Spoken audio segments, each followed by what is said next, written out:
কালো নির্বাচন, রাত্রে নির্বাচন, দিনের নির্বাচন, তিনবারের নির্বাচন হয়েছে, ওনারা প্রতিবাদ করেন নাই। এখন লম্বা কথা বলতেছেন, আগে দিতে হবে এই নির্বাচন, কি বলে, স্থানীয় সরকার নির্বাচন। যদি পিআর সিস্টেমে না হয়, পিআর সিস্টেম কি এটা ভাই নতুন আবিষ্কার করছো না, আনুপাতিক পিআর সিস্টেম, আনুপাতিক সিস্টেমে নির্বাচন না হয় তাহলে এই দেশে কোনো নির্বাচন হবে না।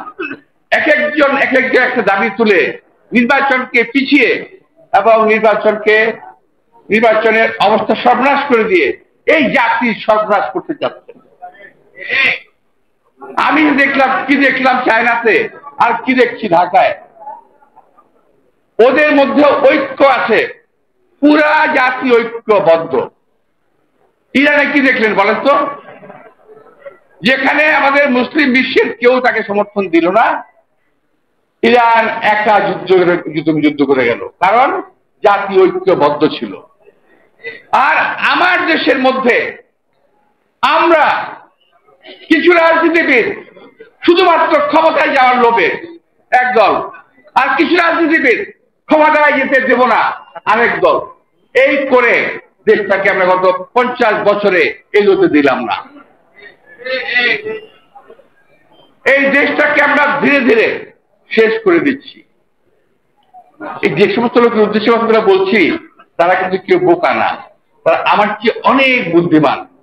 তবে এটুকু বলবো, তারা আমার চেয়ে অনেক বেশি দেশপ্রেমিক নয়। আমরা যুদ্ধ করেছি, দেশ স্বাধীন করেছি। অনেকে বিতর্ক করেন যে আমরা তো আমার দল কিছু যুদ্ধ করে নাই, বা ঠিক আছে করি নাই, এখন করেন না। এই দেশটাকে সুন্দর করার জন্য, ভালো করার জন্য ঐক্যবদ্ধ হয়ে কিছু করেন না, শুধু আপনার কথামতি হতে হবে। আগে সংসদ কি বলে স্থানীয় সরকার হতে হবে, আবার পিআর ভোট করতে হবে। কেন ভাই, করতে আবিষ্কার করেন এগুলা? কে দেয় বুদ্ধি আপনাদের? এই সমস্ত কুপরামর্শ নিয়ে এই দেশ এবং জাতিকে ধ্বংস করার জন্য একদল লোক আজকে মাঠে নেমেছে।